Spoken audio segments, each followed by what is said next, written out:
मुंशी प्रेमचंद द्वारा रचित कहानी कप्तान साहब। जगत सिंह को स्कूल जाना कुनैन खाने या मछली का तेल पीने से कम अप्रिय न था। वह सैलानी घुमक्कड़ युवक था। कभी अमरूद के बागों की ओर निकल जाता और अमरूदों के साथ माली की गालियां बड़े शौक से खाता।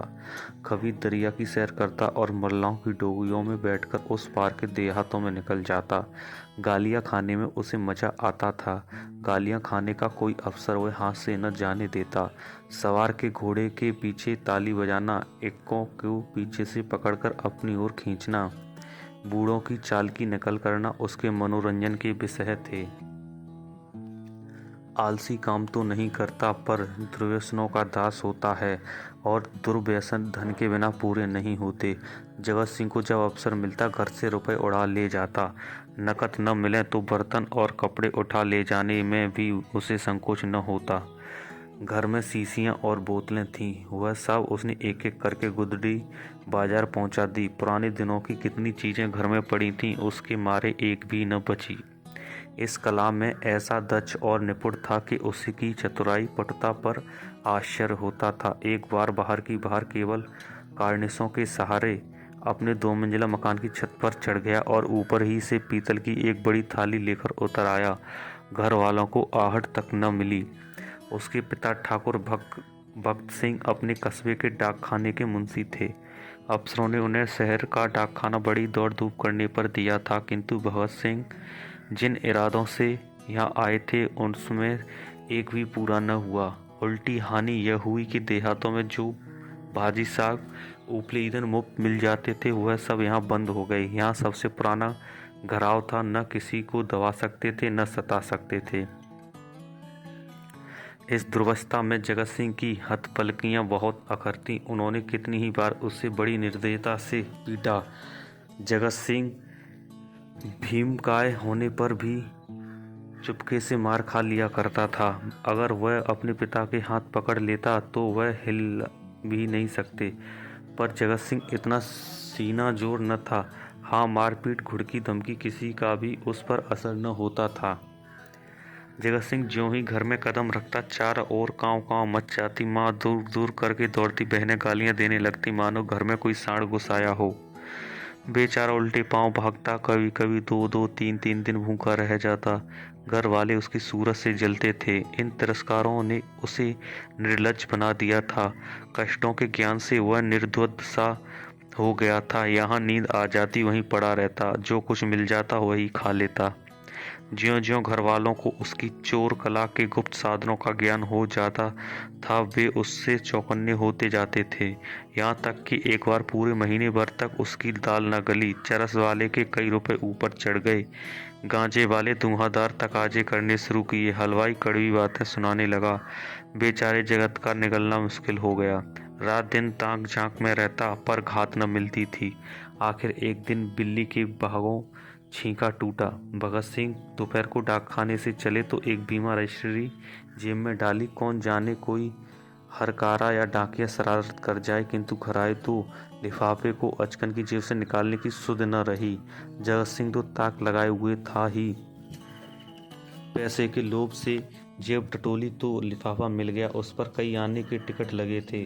वह कई बार टिकट चुराकर आधे दामों पर बेच चुका था। चट लिफाफा उड़ा दिया।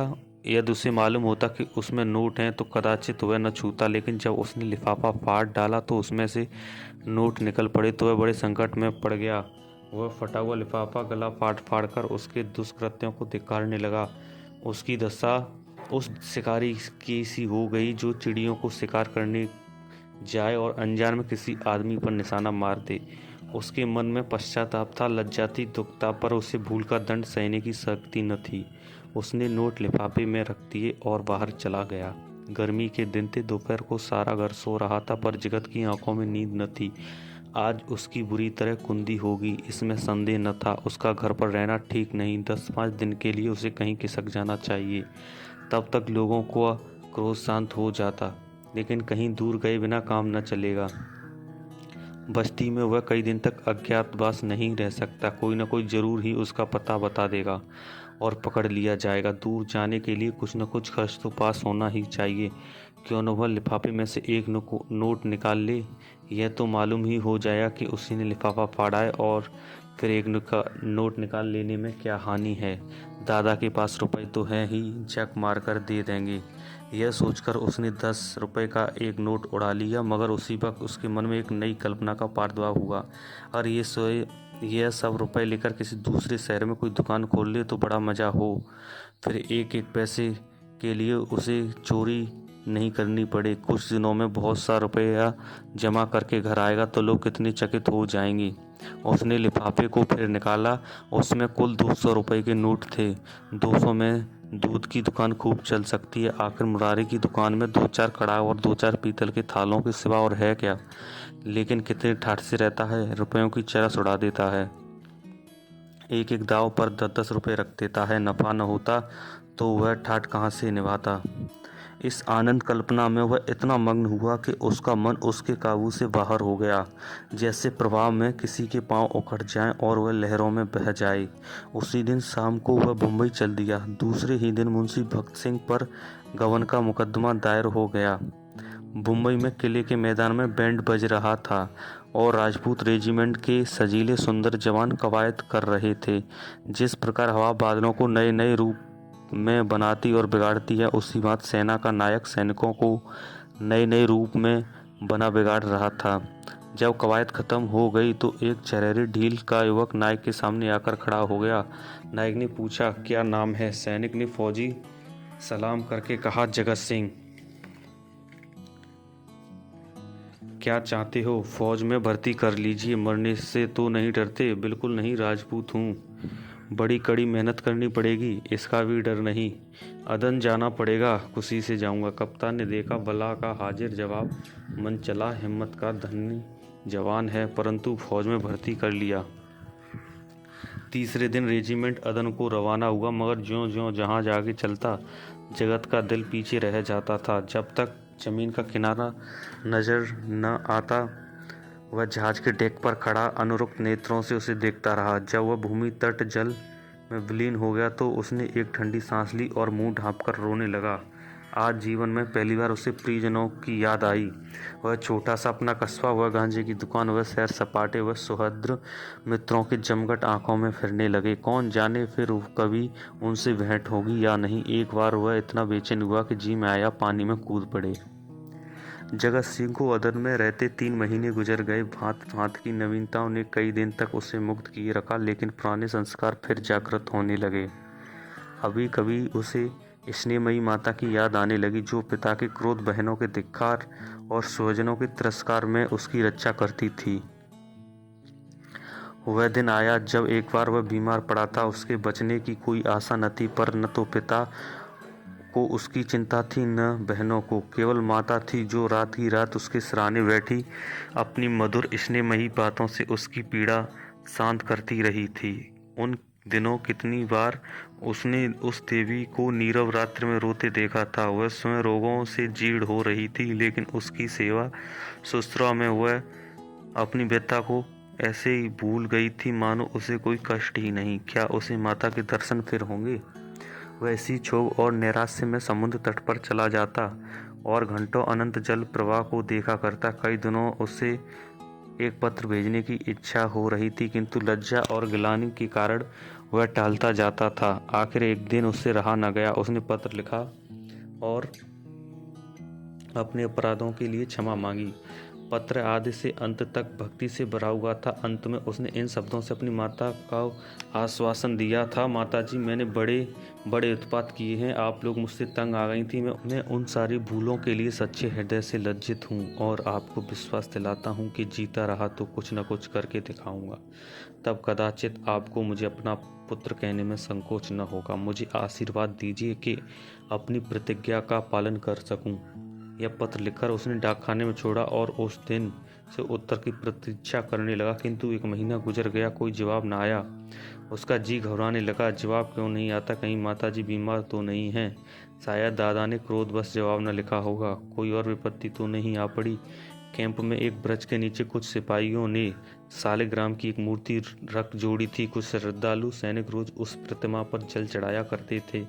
जगत सिंह उनकी हंसी उड़ाया करता, पर आज वह विक्षिप्तों की भांति प्रतिमा के सम्मुख जाकर बड़ी देर तक मस्तक झुकाए बैठा रहा। वह इस ध्यान अवस्था में बैठा था कि किसी ने उसका नाम लेकर पुकारा। यह दफ्तर का चपरासी था और उसके नाम की चिट्ठी ले आया था। जगत सिंह ने पत्र हाथ में लिया तो उसकी सारी देह कांप उठी। ईश्वर की स्तुति करके उसने लिफाफा खोला और पत्र पढ़ा। लिखा था, तुम्हारे दादा को गबन की अभियोग में 5 वर्ष की सजा हो गई। तुम्हारी माता इस शोक में मरणासन है। छुट्टी मिले तो घर चले आओ।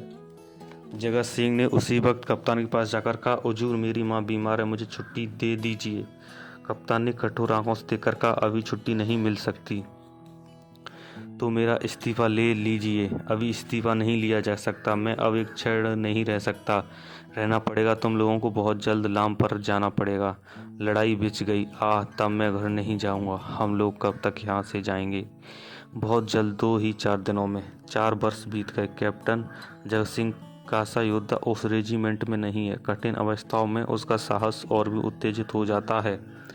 जिस मुहिम में सबकी हिम्मतें जवाब दे जाती हैं, उससे सर्व करना उसी का काम है। हल्ले और धाबे में वह सदैव सबसे आगे रहता है। उसकी तैयारियां पर कभी मैल नहीं आता। इसके साथ ही वह इतना विनम्र, इतना गंभीर, इतना प्रसन्नचित्त है कि सारे अफसर और मातहत उसकी बड़ाई करते हैं। उसका पुनर्जीवन सा हो गया। उस पर अफसरों का इतना विश्वास है कि अब वे प्रत्येक विषय में उससे परामर्श करते हैं। उस जिससे पूछिए वही वीर जगत सिंह की विरुद्धवाली सुना देगा। कैसे उसने जर्मनों की मैगजीन में आग लगाई, कैसे अपने कप्तान को मशीन गनों की मार से निकाला, कैसे अपने एक मातहत सिपाही को कंधे पर लेकर निकल आया। ऐसा जान पड़ता है उसे अपने प्राणों का मोह नहीं, मानो वह काल को खोजता फिरता हो। लेकिन नित्य रात्रि के समय जब जगत सिंह को अवकाश मिलता है, वह अपनी रिछोलदारी में अकेले बैठकर घर वालों को याद कर लिया करता है। 2-4 आंसू की बूंदें अवश्य गिरा देता है। वह प्रतिमास अपने वेतन का बड़ा भाग घर भेज देता है और ऐसा कोई सप्ताह नहीं जाता जब वह माता को पत्र न लिखता हो। सबसे बड़ी चिंता उसे अपने पिता की है, जो आज उसी के दुष्कर्मों के कारण कारावास की यातना झेल रहे हैं। हाय, वह कौन दिन होगा जब उनके चरणों पर सिर रखकर अपना अपराध क्षमा कराएगा और वह उसके सिर पर हाथ रखकर आशीर्वाद देंगे। 4.25 वर्ष बीत गए। संध्या का समय है। नैनी जेल के द्वार पर भीड़ लगी हुई है।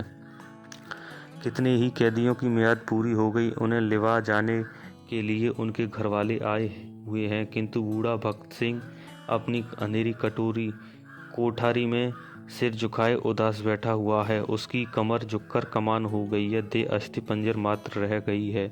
ऐसा जान पड़ता है कि चतुर शिल्पी ने एक अकाल पीड़ित मनुष्य को मूर्ति बनाकर रख दी है। उसकी भी मियाद पूरी हो गई, लेकिन उसके घर से कोई न आया। आए कौन? आने वाला था ही कौन? एक बूढ़े किंतु हष्टपुष्ट कैदी ने आकर उसका कंधा हिलाया और बोला, कहो भगत, कोई घर से आया? भगत सिंह ने कंपित कठिन स्वर से कहा, घर पर है ही कौन? घर तो चलोगे ही। मेरा घर कहाँ है? तो क्या यहीं पड़े रहोगे? अगर ये लोग निकाल न देंगे तो यहीं पड़ा रहूँगा। आज 4 साल बाद भगत सिंह को अपने प्रताड़ित निर्वासित पुत्र की याद आ रही थी, जिसके कारण जीवन का सर्वनाश हो गया। आबरू मिट गई, घर बर्बाद हो गया। उसकी स्मृति भी उन्हें असह्य थी, किंतु आज निराश और दुख के अथाह सागर में डूबते हुए उन्होंने उसी तिनके का सहारा लिया। न जाने उस बेचारे की क्या दशा हुई। लाख बुरा है तो भी अपना लड़का है, खानदान की निशानी तो है। मरूंगा तो 4 आंसू तो बहाएगा, 2 चिल्लू पानी तो देगा। हाय, मैंने उसके साथ कभी प्रेम का व्यवहार नहीं किया। जरा भी शरारत करता तो यमदूत की भांति उसकी गर्दन पर सवार हो जाता। एक बार रसोई में बिना पैर धोए चले जाने के दंड में उसे उल्टा लटका दिया था। कितनी बार केवल जोर से बोलने पर मैंने उसे तमाचे लगाए थे। पुत्र सा रत्न पाकर मैंने उसका आदर न किया, उसी का दंड है। जहाँ प्रेम का बंधन स्थिर हो, वहाँ परिवार की रक्षा कैसे हो सकती है? सवेरे हुआ, आशा का सूर्य निकला। आज उसकी रश्मियाँ कितनी कोमल और मधुर थीं। वायु कितनी सुखद, आकाश कितना मनोहर, वृक्ष कितने हरे भरे, पक्षियों का कलरव कितना मीठा। सारी प्रकृति आशा के रंग में रंगी हुई थी, पर भक्त सिंह के लिए चारों ओर घोर अंधकार था। जेल का अफसर आया। कैदी एक पंक्ति में खड़े हुए। अफसर एक एक का नाम लेकर रिहाई का परवाना देने लगा। कैदियों के चेहरे आशा से प्रफुल्लित थे। जिसका नाम आता वह खुश अफसर के पास जाता, परवान लेता, झुककर सलाम करता और तब अपने विपत्ति काल के संगियों से गले मिलकर बाहर निकल जाता। उसके घर वाले दौड़कर उससे लिपट जाते। कोई पैसे लुटा रहा था, कहीं मिठाइयाँ बटी जा रही थीं, कहीं जेल के कर्मचारियों को इनाम दिया जा रहा था। आज नरक के पुतले विनम्रता को देवता बने हुए थे। अंत में भगत सिंह का नाम आया। वह सिर झुकाए आहिस्ता आहिस्ता जेलर के पास गया और उदासीन भाव से परवाना लेकर जेल के द्वार की ओर चले, मानो सामने कोई समुद्र लहरें मार रहा हो। बाहर निकलकर वह जमीन पर बैठ गए। कहाँ जाएं? सहसा उन्होंने एक सैनिक अफसर को घोड़े पर सवार जेल की ओर आते देखा। उसकी देह पर खाकी वर्दी थी, सिर पर कारचोबी साफा अजीब शान से घोड़े पर बैठा हुआ था। उसके पीछे एक फिटन आ रही थी। जेल के सिपाहियों ने अफसर को देखते ही बंदूक संभाली और लाइन से खड़े होकर सलाम किया। भगत सिंह ने मन में कहा, हे भगवान, वह है जिसके लिए फिटन आ रही है और एक अभागा मैं हूँ जिसका कहीं ठिकाना नहीं। फौजी अफसर ने इधर उधर देखा और घोड़े से उतरकर सीधे भगत सिंह के सामने आकर खड़ा हो गया। भगत सिंह ने उसे ध्यान से देखा और तब चौंक कर उठ खड़े हुए और बोले, अरे बेटा जगत सिंह। जगत सिंह रोता हुआ उनके पैरों पर गिर पड़ा।